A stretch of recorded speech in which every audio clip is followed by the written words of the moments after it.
This is Majinoni, and now is not the best of times for me to be doing these reviews for silliness, because I got this song playing in my ear, and all I'm hearing is why? And when I read a book like this is all I'm thinking is why? I I understand that there's going to be many of you out there who are going to disagree with me, and they're going to think that Bendis basically has grown wings and has ascended to heaven, and he has written he writes for the gods of the universe, and will think that this is the world's greatest Moon Knight that has ever been created. And they might be right.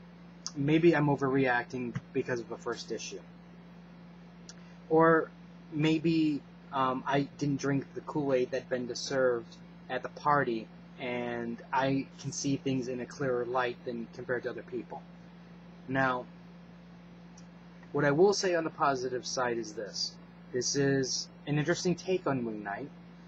You don't have the crazy Moon Knight who wants to mutilate his supervillains. You don't have the crazy Moon Knight that's, so far at least, hearing voices. And he seems just like a little bit more sane. But, and don't get me wrong, that's the good part. That was going in the proper direction. The part that just made me go, why, is Bendis, for some reason, only knows how to use one supervillain, Ultron, and two, he doesn't know his own continuity that he's currently writing. I mean, I know you fans are just going to say this takes place after the events of when Steve Rogers puts the mask back on. And I understand that's what you're going to say, but that then if that's the case, how about put this book out when that time period comes? Because now you're even worse, because now you're further out of continuity. And there's another continuity error, which I'll cover in just a little bit. Let's talk about this book, shall we? Right here, you just get a basic retelling of Moon Knight's origin for those people who have no clue who Moon Knight is. That's fine. And it turns out that Mark Spector is basically a Hollywood executive producer now, because he's basically created this television show around Moon Knight. And you know what? That's fine. But then you have the Avengers popping up on his doorstep during his, premiere type event thing that, as you can see, is taking place right here. Now, we have Spider-Man, and we have Wolverine, and then we have Captain America. And this is what I'm thinking. I'm reading this, and I'm going, oh, that must be Bucky Cap. Even though it's the wrong costume, I'm thinking that's Bucky Cap. Because, after all, Steve Rogers is not Captain America. He's, Mr. Rogers, or, Commander Rogers, or Director Rogers, or whatever Rogers you want to throw in word in front of it. And so I'm reading this with that in mind. And I'm going, no, wait a second. He is specifically making references to, you put me as an Avenger. I made you an Avenger. That's Steve Rogers. And that's Steve Rogers in his correct costume. He's not using his laser shield thingy.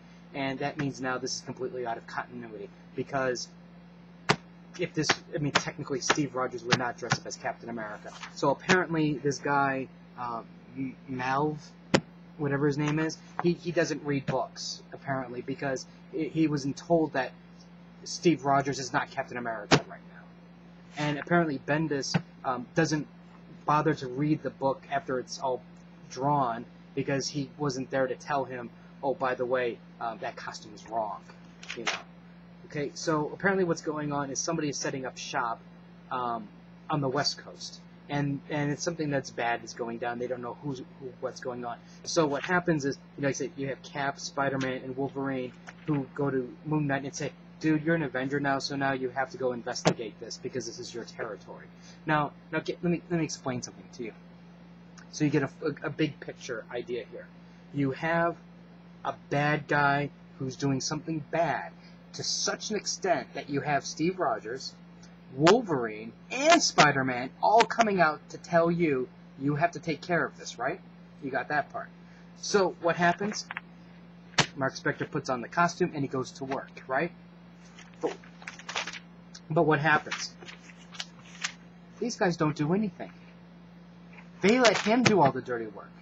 That means what are these guys doing? And I'll go into that just a little bit more, because apparently, like I said, Moon Knight encounters some bad guys here, and then Mr. Hyde goes, "Where's my money?" Excuse me, Bendis. Hyde is in Thunderbolts and he's incarcerated. He was being looked at to become a Thunderbolt. How did the Hyde get out of prison if he's still in? How is this possible? How is this possible? You don't even read Marvel Comics to understand that you're using a villain who has just recently been placed in a location that this could never happen. If he had picked, I don't know, any other supervillain, like let's say that frog guy that Spider-Man fights, then I could go, hey, that's possible because nobody knows where he is, or maybe he picked Electro, or maybe he picked I don't know, Melter 2 or something like that, or Stilt Man. At least I can go, well, maybe they got a new armor and whatnot, and he's good to go. But no, he picks a character who's already been established in another comic recently, like as in a month ago, who's in jail. So what happens is obviously you get the battle, and let me ask you this. I understand this is probably because they thought this looked cool, and maybe they're running out of page count because they want to do a nice full page action sequence here. You have Mr. Hyde, and you have two guys with guns facing you. And I understand this would not intimidate Hyde at all. But why is he taking the time to what it looks like? Maybe this is the awkwardness of the picture. But to me, one of two things is happening.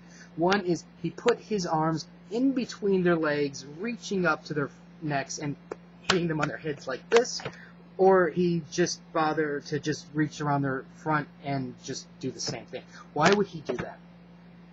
Don't you think that's really awkward? I wouldn't do that. I don't understand. And if he did maybe reach in between their legs and lift them up like that, which it almost looks, well, maybe, alright, maybe he didn't do that. Okay, he didn't do that. I take that back. He reached through the front.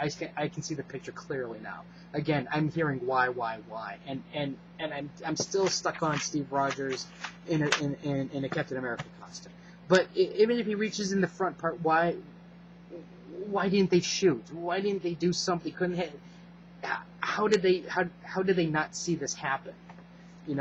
So then you got that problem. Now what's Hyde? What does Mr. Hyde have that you're wanting to know? It's Ultron. Now, granted, it's not the Ultron in the sense that he's alive. It's Ultron armor. Bendis, can you not use Ultron? You have used Ultron in all of your books now. I'm waiting for Ultron to appear in Scarlet because that's the only book Ultron hasn't appeared in yet. So then okay. So like I said, he goes back and he says, "Look, we have Ultron," and they talk about what is adamantium and all that nonsense. So I ask you, what were these three doing? Why would, if something was going on that required investigation, why would you just send one person to look at it? I know what they were doing. They were in L.A., so they were either at Disneyland, or maybe Wolverine got them a special deal at Universal Studios or something, because or maybe Spider-Man went to see the fireworks at Disneyland, and that's where they were at night. Because I don't understand why they would just sit there and let Moon Knight go off on his own. Wouldn't it have made sense to maybe send somebody with him just to be as a backup if something really serious is bad? I really cannot stand these types of books like this. They just drive me insane. I can't stand this. I can't stand it.